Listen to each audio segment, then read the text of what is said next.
Abibou Diallo, Iliman Ndiaye, Ismaïla Sarr et enfin Nicolas Jackson. Voilà les 25 joueurs qui seront concernés pour ce match amical face au Brésil. Alors je vous donne en même temps aussi le calendrier d'entraînement. Sénégal, Algérie. Pardon. Désolé, j'ai dit contre Algérie. Désolé. Et la semaine d'entraînement se passera de la suite. Donc le lundi, ça sera ouvert. C'est une séance qui aura au moins une semaine. En réalité, on aura une semaine d'entraînement ici.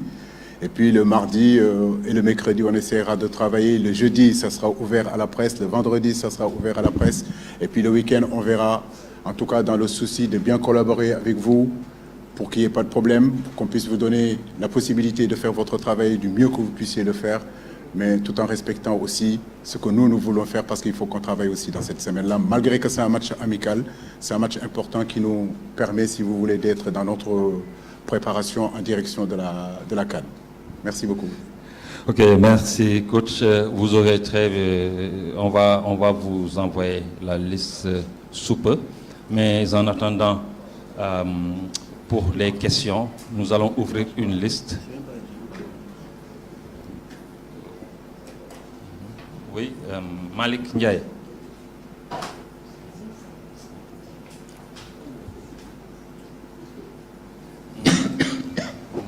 Malan.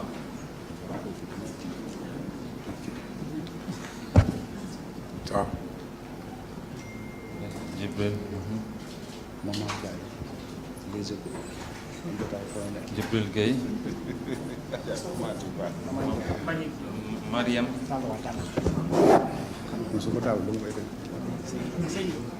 Mariam Ndiaye. Après, hein? Soldat. On prend les 5 d'abord, et puis ok. Vous donnez le micro à Malik Ndiaye, s'il vous plaît. C'est déjà fait.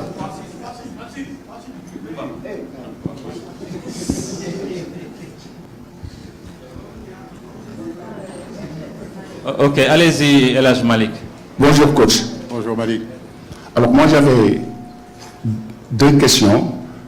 La première est la suivante. Alors, le Sénégal qui retrouve l'Algérie après la finale de 2019, tout ce qui s'est passé lors de cette CAN, l'Algérie qui bat le Sénégal en match de poule, ensuite qui gagne encore contre cette même équipe sénégalaise en finale. Alors, que représente ce match pour vous? La deuxième question, c'est par rapport à la nouvelle donne. Certains grands joueurs ont rejoint aujourd'hui l'Arabie Saoudite. Le Sénégal n'est pas épargné. On peut citer entre autres les cadres entre guillemets, Sadio Mané, Koulibaly, Habib Diallo, Edouard Mendy. Alors, coach, est-ce que vous avez eu à discuter avec les joueurs avant leur départ vers l'Arabie Saoudite? Je vous remercie. Bonjour Malik.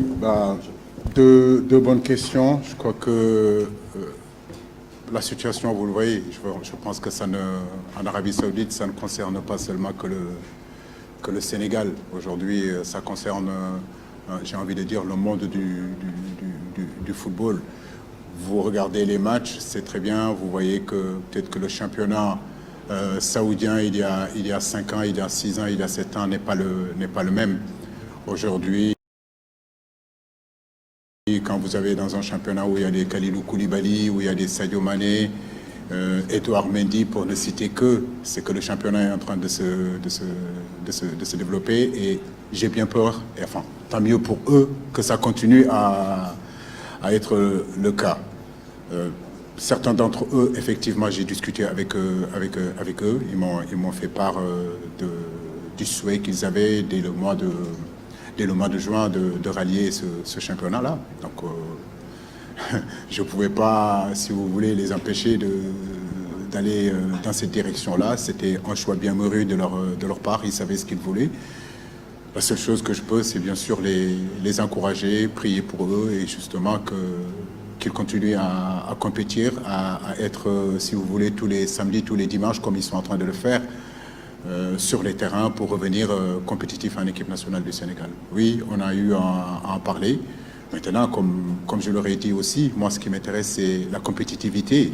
Aujourd'hui, beaucoup de gens m'ont reproché le fait d'avoir dit que il y a quelque temps que tous les gens qui jouaient en Arabie Saoudite ne viendraient pas en équipe nationale, mais je veux dire, c'était une période, c'est un contexte.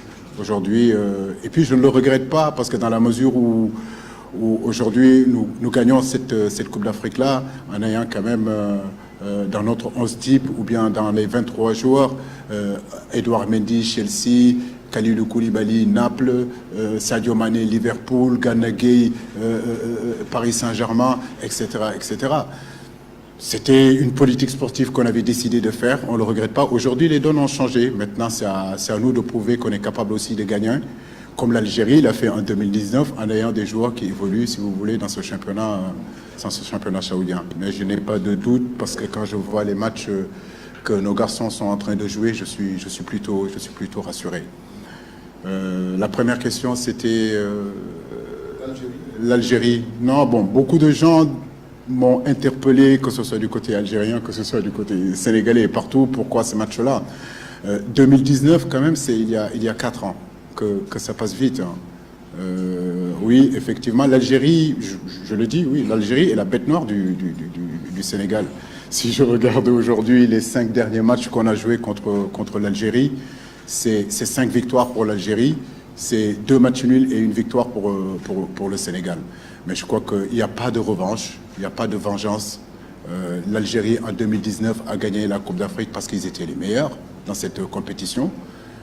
Nous avons gagné la CAN en 2022 parce qu'on était tout simplement les meilleurs dans cette compétition. Aujourd'hui, pourquoi nous prenons ce match face à l'Algérie? C'est encore une politique qui a été déclinée par le directeur sportif et puis la Fédération sénégalaise de football. Quand vous regardez aujourd'hui les compétitions internationales, vous verrez de plus en plus qu'il y a de moins en moins de temps de préparation. Nous, on a eu l'opportunité, la chance de pouvoir nous qualifier au bout de 4 journées sur ces éliminatoires, sur cette phase finale-là. Donc j'ai envie de dire, depuis le Mozambique jusqu'à aujourd'hui, nous sommes en fait en phase de préparation. Ça a commencé par le match au Bénin, après le match contre le Brésil, aujourd'hui l'Algérie, demain ça sera le Mali, après ça sera en réalité le Cameroun. L'objectif aujourd'hui, c'est essayer de nous préparer parce que nous sommes conscients que peut-être qu'au mois de janvier, on n'aura pas ce temps-là de préparation. Donc tous ces matchs-là, c'est des matchs qui doivent nous permettre, si vous voulez, d'aborder cette compétition en janvier dans la meilleure des manières. Maintenant, et comme je l'ai dit, le match contre l'Algérie, c'est un gros match. Toute l'Afrique l'attend, nous le savons, ils nous ont battus. Mais en réalité, les matchs Algérie-Sénégal, l'Algérie ne nous domine pas, ça se joue souvent sur des micro-détails et sur des détails. Donc, pour dire juste que le choix de ce match-là réside et doit rester seulement que dans le jeu. C'est le jeu qui nous intéresse, c'est la progression de notre équipe qui nous intéresse.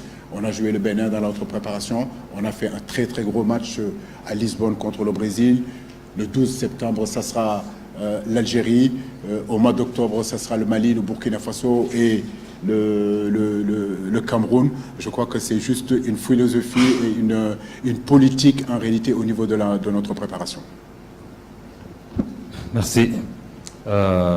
Au suivant, juste vous rappeler, s'il vous plaît, de poser juste une question pour permettre aux autres d'avoir le temps d'en poser. Sinon, si chacun pose 2, 3 questions, vous voyez ce que ça va faire. Merci beaucoup. Malan.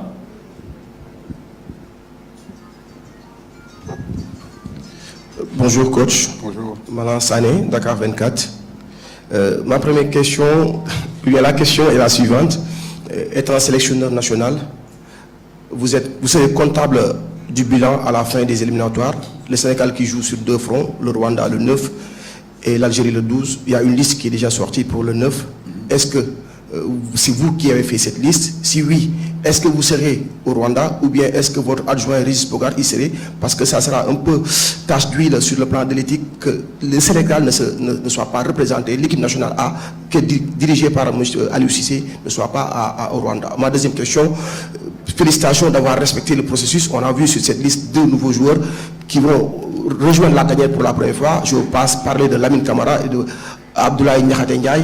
Qu'est-ce qui a changé pour Lamine pour qu'il soit sélectionnable en équipe nationale A? Merci. Mais c'est juste la compétitivité. Moi, vous savez, je ne suis pas du genre à me laisser influencer par quoi que ce soit.